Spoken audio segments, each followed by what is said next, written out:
¿Cuál es la? Acá. Esta, sí. Esta el comienzo clásico habitual de mis clases de este tipo. Este, la verdad que es así. El estrés psicosocial está. ¿Quién no? ¿No es cierto? Pero lo cierto es que forma parte de lo que le pasa a la gente, de lo que nos pasa a todos y de lo que le pasa a los pacientes. Porque tiene alta prevalencia, está enmascarado como está dentro de los síntomas y uno cuesta individualizar. Obviamente tiene que ver y forma parte de los factores de riesgo, forma barreras en la intervención médica. ¿Por qué? Porque no sabemos qué hacer. ¿Cuántas veces han visto entrar a una habitación de un paciente internado en unidad coronaria de terapia intensiva y está llorando? O se lo ve muy mal psicológicamente. ¿Pueden levantar la mano quien lo ha visto? ¿Nadie lo ha visto?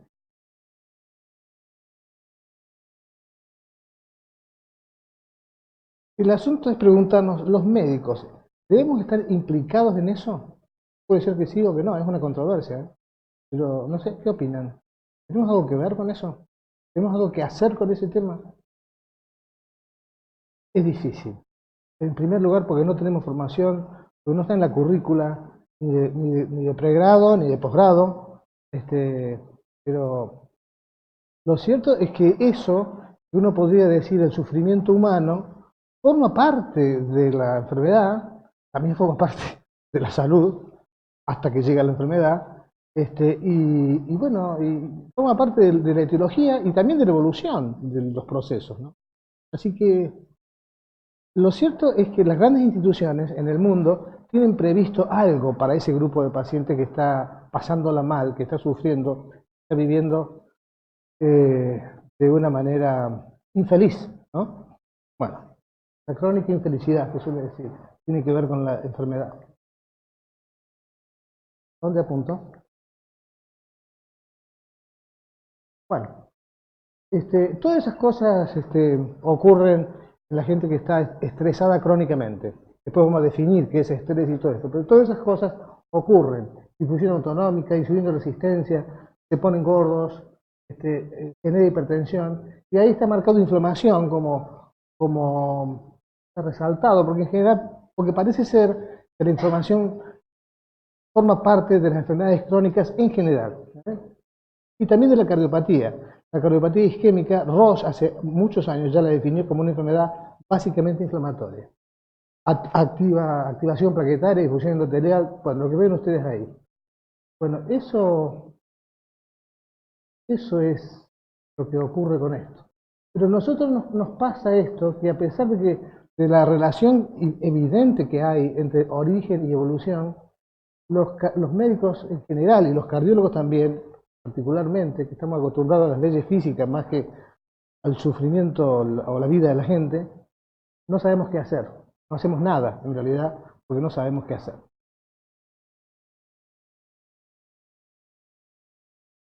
Porque probablemente se ha dividido la cosa hace muchos años, quizás de la Edad Media, en decir que las cosas del cuerpo pertenecen a la ciencia y las cosas del alma pertenecen a la iglesia o algo así. Por lo tanto, los médicos en general, la salud en general, no tiene en cuenta estas cosas que están ocurriendo permanentemente. No es que falten datos, está lleno de publicaciones de este tipo. Fíjense, esto es el estrés como origen de enfermedad cardiovascular en el primer Circulation, 1950. De ahí en más hay muchísimo. Bueno, la definición de estrés es esto. El estrés es una respuesta del organismo, es una respuesta generalizada del organismo ante el aumento de las demandas que se le dio en llamar estresores. Tanto que se le llama esto síndrome general de adaptación, ¿eh? No es que lo que viene de afuera. Bueno, lo cierto es que este hombre, Hans Selye, trabajó en Canadá, era húngaro, y que a él se le debe todo lo que se siguió con el tema estrés, todo lo que se sabe, y comenzó a trabajar con modelos de experimentación animal, sometiendo a ratitas a, a, a nadar en agua helada. De ese ejemplo me acuerdo, pero muchas otras cosas se le hacían. Yo creo que ya no se puede hacer esas cosas. Y después los iba estudiando. a ver qué les pasaba, hasta que morían, ¿no?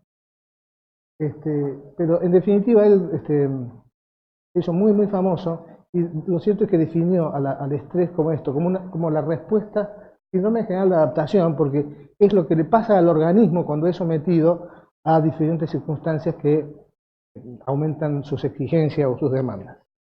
Pero ya van a ver que esto no es tan simple, no es tan simple. La definición de estrés psicológico es esta, es por lo menos la más aceptada, es la relación particular entre uno y lo que le rodea que es percibido como demandante. Es percibido como demandante y que tan demandante que afecta tus recursos y amenaza el bien. Afectar tus recursos quiere decir que te desborda, que no te lo bancás más, digamos, ¿no? Es como que uno siente que es demasiado lo que está pasando. Bueno, eso, la palabra clave es percepción. No siempre lo que pasa es tan demandante como uno lo ve. No siempre es así. O mejor dicho, para uno lo es, pero para el que está al lado, probablemente que está viviendo la misma circunstancia, no sea así. Miles de veces habrán visto gente que se queja de algo, lo mismo que te está pasando a vos, qué sé yo, la crisis económica o lo que sea. ¿Cómo lo vivís? Y a mí me mató. Me separé de mi mujer.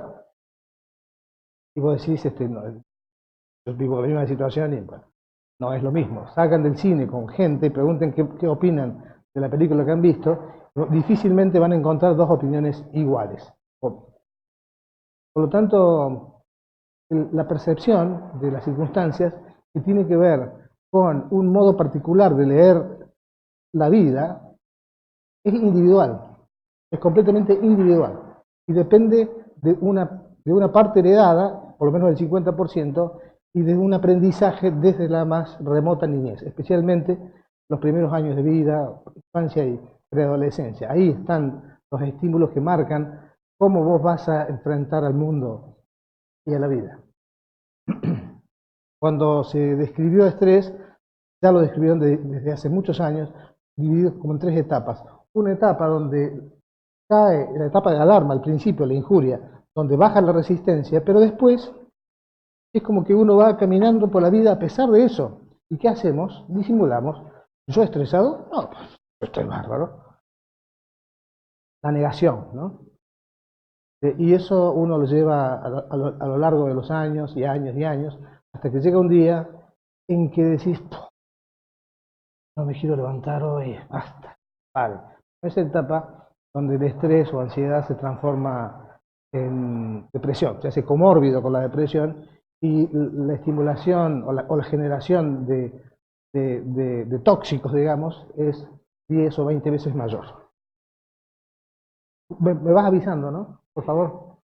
Bueno, los estresores, esto que le llaman estresores, pueden ser externos o internos.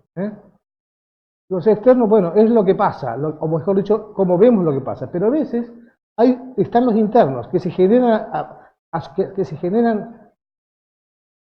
en relación con las cosas que pasan, pero a veces no tienen relación con las cosas que pasan.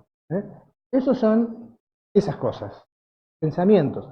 Solamente los pensamientos. Por lo tanto, se dice que la principal causa generadora de estrés son nuestros pensamientos, en general. Hay otras veces que, por supuesto, no es así.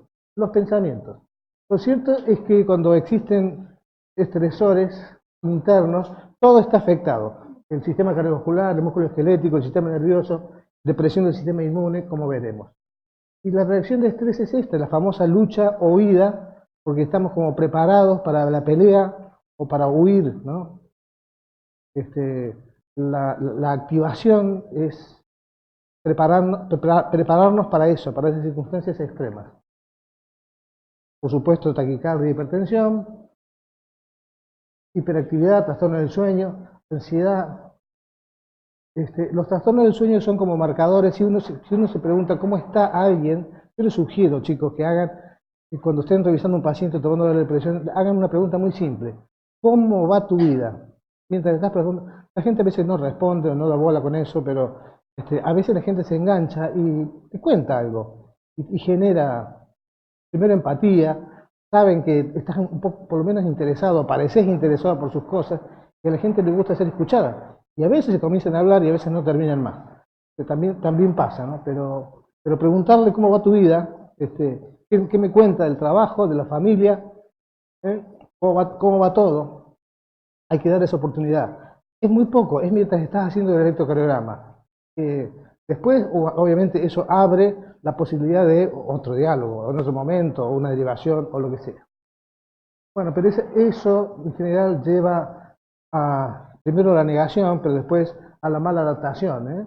A través de estilos de vida tóxicos o desadaptados, ¿no? Y luego, como les decía, al final de todo eso es el no querer levantarse, el sentir que las cosas no van más, lleva a los trastornos de depresión que aumentan mucho más la generación de situaciones de,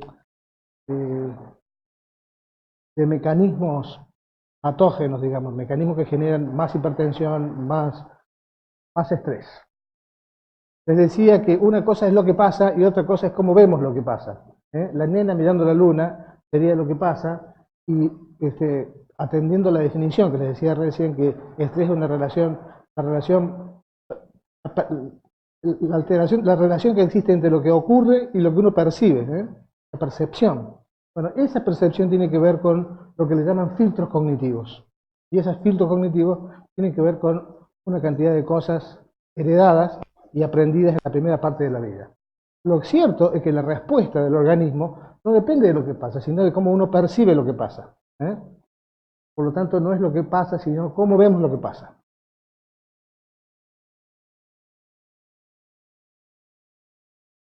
Eso estaba tratando de decirles. La interpretación es siempre individual y personal, determinada por factores genéticos, por esquemas de interpretación, se le llama esquemas de interpretación, toda una teoría que ya tiene 100 años, esquemas cognitivos, y por las circunstancias por las que atravesamos. Bueno, acá les traigo un ejemplo, yo lo he mostrado otras veces. Este es un señor, un docente, es un contador era, trabajaba como docente de una escuela y que le iba muy mal en su vida, con su mujer y con un negocio familiar. Tenían una farmacia y andaban re mal en lo personal y en la situación de su empresa familiar. Lo cierto es que un día un alumno que estaba copiando, lo he vivido personalmente el caso, así que lo cuento, es de primera mano la referencia. Yo no lo atendí en ese momento, pero bueno, fue referido a nuestra institución y ahí estuve yo para atenderlo. Luego de una amarga discusión con el alumno que copiaba en una prueba, él discute, se pone muy mal con el alumno. ¿Alguien puede creer eso? Que con un chico que copia se pongas tan mal. Bueno, es cierto que eso ocurrió. Empezó a descomponer, estaba en clase, tuvo lo de pecho, empezó con diaforesis, bueno, lo agarraron y lo llevaron a un centro de atención. En una ciudad a 80 kilómetros de acá. Y ocurrió esto. Tuvo la suerte que había un cardiólogo de guardia y lo de arriba es el infarto y luego paro. Lo reanima, mi amigo lo reanima, lo meten en ARM y lo derivan. Y lo recibimos en la clínica. Lo primero que entra a hemodinamia. Y en hemodinamia se ve esto. Nada. Bueno, pero la arteria del segmento anterior estaba tapada. Después se destapó. Pero estaba tapada. Por eso,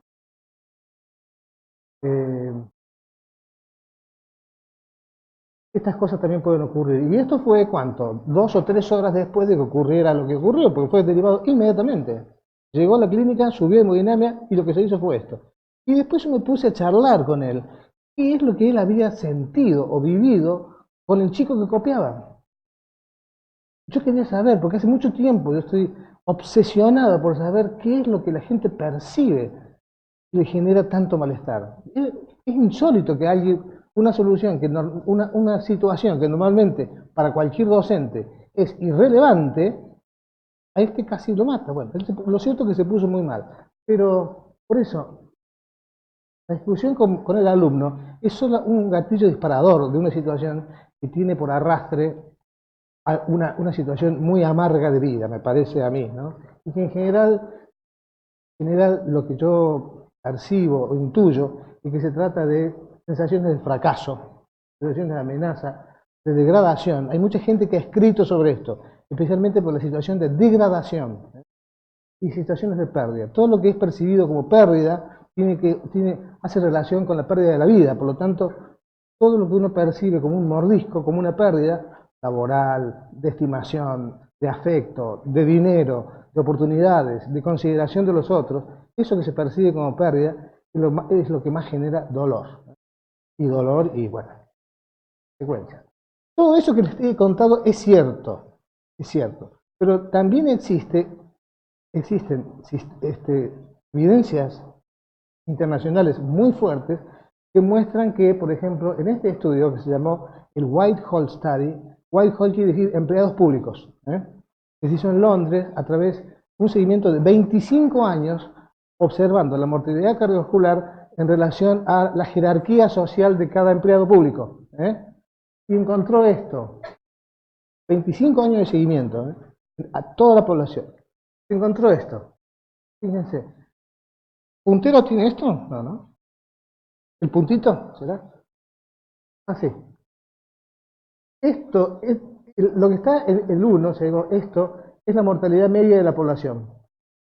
Y esta barra son los administradores. Lo que está arriba son los administradores, no administrativos. O sea, los capos del sistema, jefes del sistema son estos. Los jefes del sistema tienen 0,5 o la mitad de la mortalidad de la población general.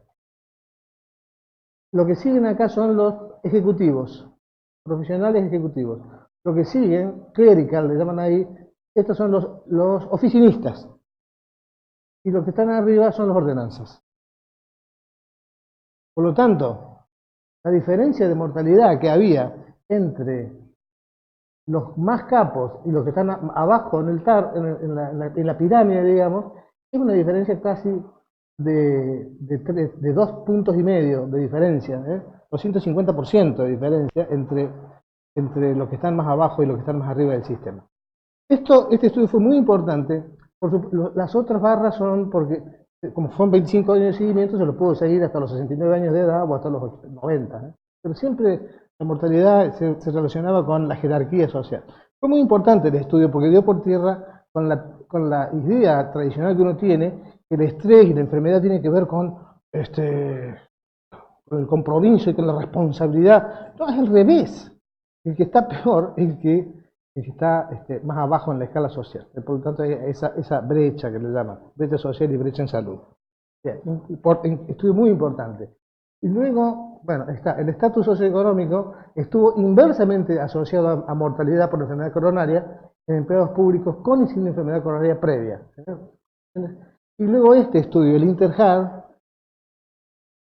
tremendo estudio, que un poco cambió la visión del estrés. Esto lo hizo un tal Salim Yusuf, que es un capo internacional, de origen indio, y trabaja en Estados Unidos, y que se hizo en 54 países, 52 países. Argentina también intervino, y lo que hicieron fue comparar 11.000, 12.000 más o menos, casos y controles. O sea, agarraron gente con infarto dentro de un establecimiento y lo compararon con controles apareados por edad y sexo. Nada más, con controles. O sea, agarro a una persona de 50 años y busco un control de 50 años con su misma situación y veo si hay lo que llaman factores psicosociales. Le preguntaban 2 o 3 cositas. ¿Cómo estás en tu familia? ¿Cómo estás o una escalita, ¿no? Estrés familiar, social y financiero. Esas 3 preguntas, son pocas preguntas que evalúan esas cosas. Pocas, 5 o 6 preguntas. Y bueno, y encontraron esto. Por supuesto que el estudio abarcó muchas otras cosas. Y se vio esto. Marcamos con el punterito. Esto es el odds, ¿no? Y el riesgo. El riesgo del tabaquismo anda alrededor de 3 aumentado. El riesgo de diabetes un poco más, 4. Hipertensión alrededor de 3. Obesidad por ahí un poco más de 2. Y estrés psicosocial ahí también, igual que los demás. Cerca de 4, entre 3 y 4. ¿Ya estamos en 20? Estamos a la mitad. Bien. Tanto como comer fruta, hacer actividad física y un poco de alcohol disminuye el riesgo. Son datazos. Bueno, y la dislipemia también. Fíjense eso. Y este para mí tal vez sea una de las diapositivas más importantes en la etapa de aprendizaje para entender el riesgo cardiovascular global que hacía referencia a Sebastián recién. Fíjense, cuando los factores de riesgo son individuales,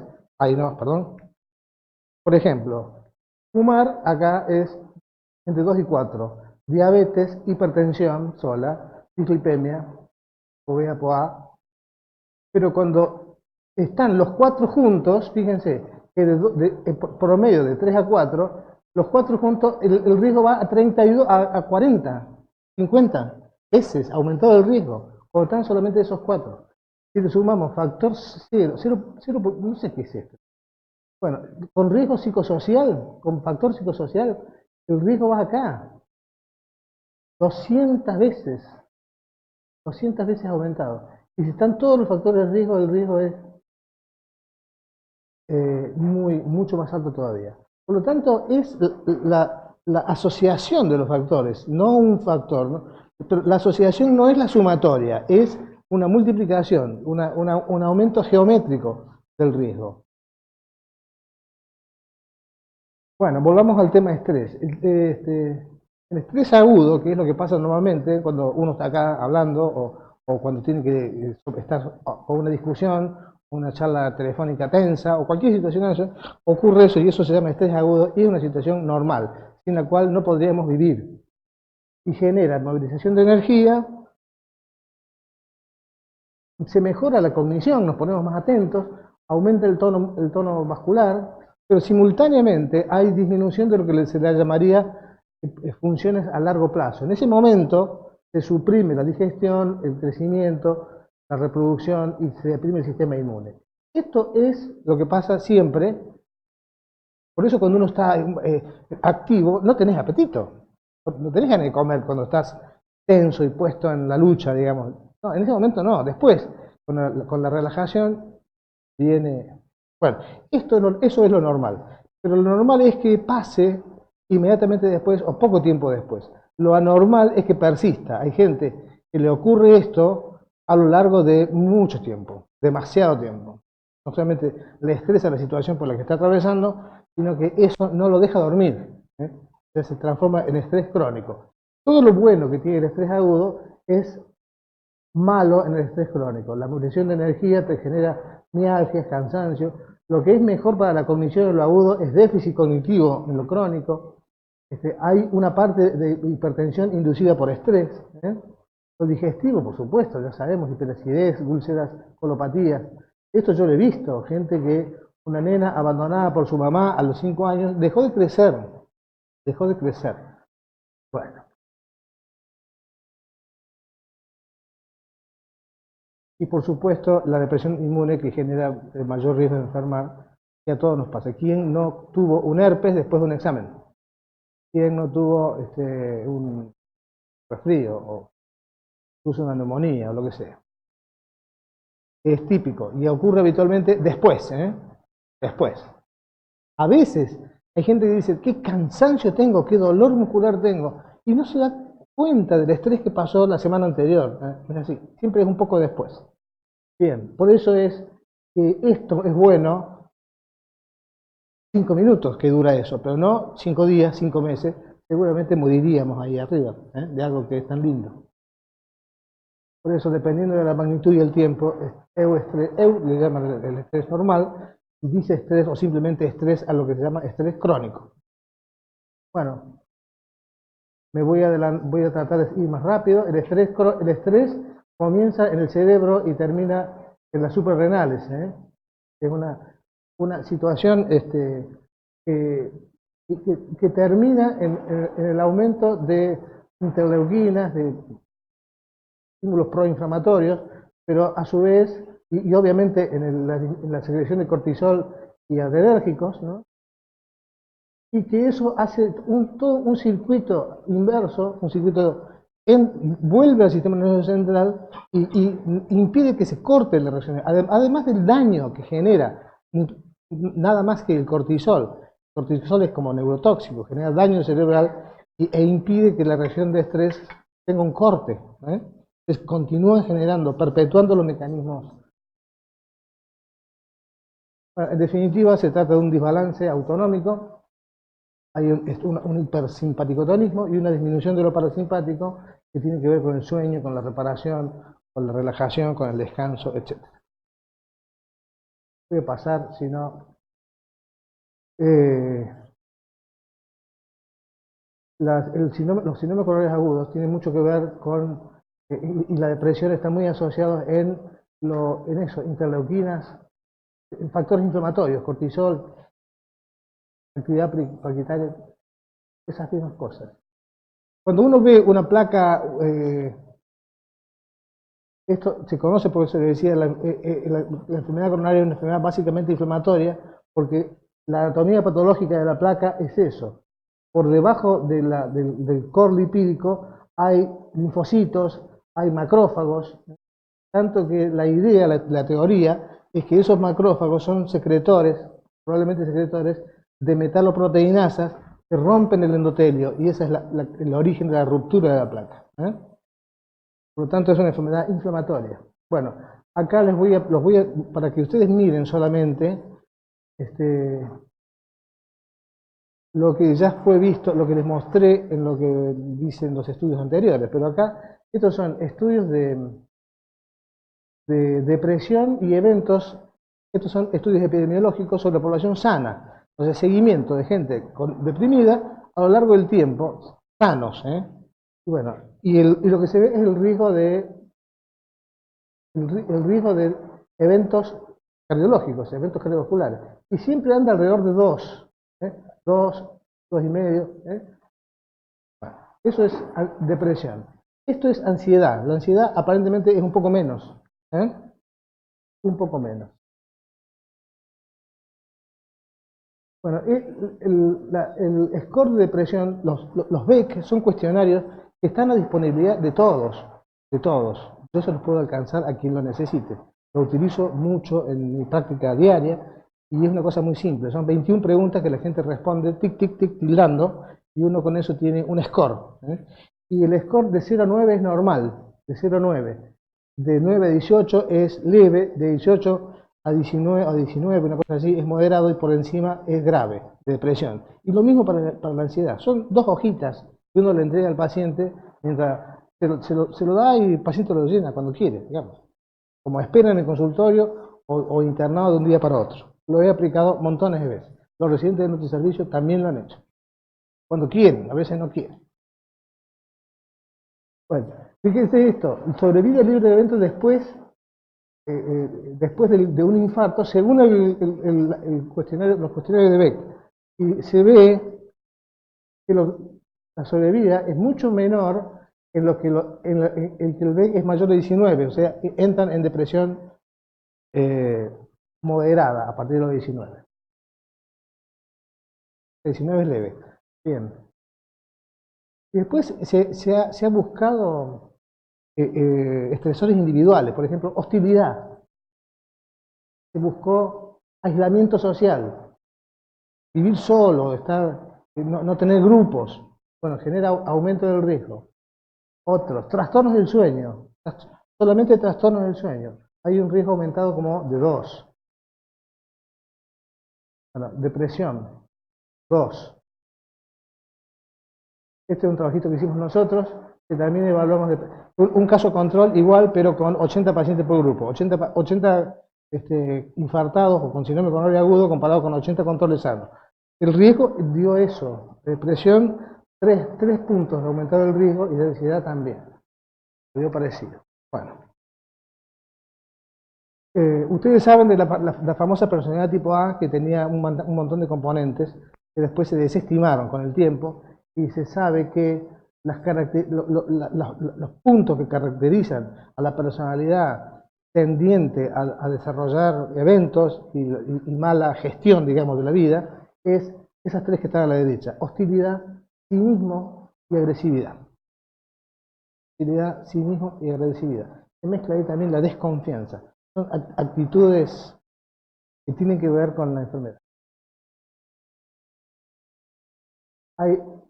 Se ha estudiado y se sabe que los ataques de ira desencadenan eventos, no todos los ataques de ira desencadenan eventos, pero cuando un evento está relacionado con un ataque de ira, eso lo hace 2 horas después del ataque de ira. Esto está redemostrado. 2 horas después. Bueno, esto lo van a tener ustedes ahí. Lo puse acá, aunque no tenga que ver con la génesis, pero tener un propósito de vida, un sentido de la vida, algo que es superior a vos y que te guía, eso es muy bueno para la salud. Saber para qué vivo, para qué, para los religiosos o para el escritor o para el docente, el apasionado con algo. Bueno, tener propósito de vida o vida con sentido, que también le dicen, mejora el riesgo, mejora la sobrevida, que es lo que está en la curva de arriba. De esto he hablado mucho y he escrito mucho este médico, Carlos Tajer, eminente cardiólogo de nuestro país. Ha escrito este libro y que pone muchas historias que alguna vez les recomiendo leer. El Señor de las Moscas. Se refiere a un hombre que le dieron un sándwich con una mosca. Obviamente el tipo estaba atravesando mucho conflicto y todo eso. Bueno, se agarró tal rabieta por la mosca que hizo un escándalo, se puso a discutir, se fue a las piñas con el proveedor. Un loco, ¿viste? Un locazo, no un loquito, un locazo. Bueno, eso fue un infarto. Carlos Tajer en ese libro cuenta muchas de estas historias. Y él mismo ha hecho este esquema que dice que la historia del infarto es, en principio, un proceso de aterosclerosis, aunque no es imprescindible, puede ocurrir aún sin aterosclerosis. Una situación de conflicto vital prolongado, que genera agregación, inflamación, estado de protrombosis, vasoconstricción. Y luego la situación gatillo, que puede ser las moscas o puede ser lo que sea que pueda pasar, pero en general suele decirse que es una situación degradante, ignominiosa, o sea que no tiene nombre, algo que requiere solución y que no la tiene, algo que te afecta profundamente. Bueno, esa situación gatillo o el brote de ira es lo que generalmente desencadena el síndrome coronario agudo. Es un proceso, yo creo muy bien en esto, que se arrastra de tiempo prolongado. Yo tuve un paciente que tuvo una discusión con el hijo porque le habían sacado el auto y no le había pedido permiso. Y eso fue el motivo de su infarto. Después se le pasó con el hijo, todo bien, pero bueno, pero estaba atravesando una situación de conflicto. Bueno, hoy es un deportista, un capo, 30 y pico de años. Bueno, pero siempre hay algo que pasa sobre algo que viene pasando previamente, ¿no? Bueno, algo hay que hacer. En general no hacemos nada con esto, no tenemos la menor idea, no tenemos formación, no tenemos estructuras. Yo lo he intentado y confieso que no he tenido demasiado éxito en nuestra institución. Yo puse un programa llamado Programa Médico de Reducción de Estrés, que es el que aplica la Universidad de Massachusetts, que está basado en meditación. Lo sigo haciendo muy a carácter individual. En general, la población médica no se ha mostrado muy sensible ni receptiva con estas cosas, sí más los enfermeros y gente ahí rodeando la cosa. Pero bueno, sigo trabajando en eso desde hace más de 10 años, así que eso es lo que porque a mí me ha gustado mucho el tema, además de la cardiología clínica, este tema en particular ha sido mi tema. Bueno, esto es para mostrar que otras partes del mundo lo hacen, le llaman medicina integrativa o medicina integrada, y hay montones de universidades en todo el mundo que tienen un departamento dedicado a estas cosas. Hay algo puesto para esta gente. Por lo tanto, cuando ves un paciente que está llorando, por lo menos tenés que estar advertido de que eso que está pasando tiene que ver con su enfermedad y también tiene que ver con su pronóstico. Así que algo hay que hacer. Por lo tanto, por lo menos una vez yo puse una psicóloga para que me ayudara con ustedes, podamos estudiar, qué sé yo. Lo que pasa es que a los psicólogos no le pagan. A los psicólogos no le pagan en la internación. No pueden cobrar los honorarios. Bueno, el sistema está así. ¿Qué va a hacer? Este hombre ha hecho mucho, ha incorporado un servicio de medicina del estrés en un hospital público en San Isidro y ha hecho cosas muy relevantes. Tuvo mucho apoyo político, tuvo Radio Mitre por detrás, o sea, he tenido toda una... y es un gran comunicador. Bueno, tiene un curso anual, todos los años, un curso universitario de medicina y estrés y psiconeumo, yo lo he hecho hace un par de años o 3 años. Bueno, intervenciones psicosociales. Las intervenciones psicosociales en general producen bienestar, por lo menos mejoran la calidad de vida de la gente. Hay que reconocer que hay un estudio, el Enrich, que hizo soporte, psicoterapias cognitivas de soporte o terapias grupales. Las terapias cognitivas pueden ser individuales o grupales, y también antidepresivos. Y no hubo diferencia en la sobrevida, el famoso estudio Enrich. Todos los demás dicen que sí. Yo puse el Enrich porque se lo conoce por estudio negativo para las intervenciones de este tipo. Pero bueno, hay un montón de ofertas. Y lo nuestro se llama Programa Médico de Reducción de Estrés, que tiene actividad física y tiene meditación. Y utilizo estas planillas de evaluación pre-post. Esta se llama PHQ, que es muy cortita, tiene 9 puntos, pero utilizo básicamente ahora otras, que se llaman los BEC. El que quiera lo tiene disponible, yo se los envío y ustedes aprenden a utilizarlo, es muy útil.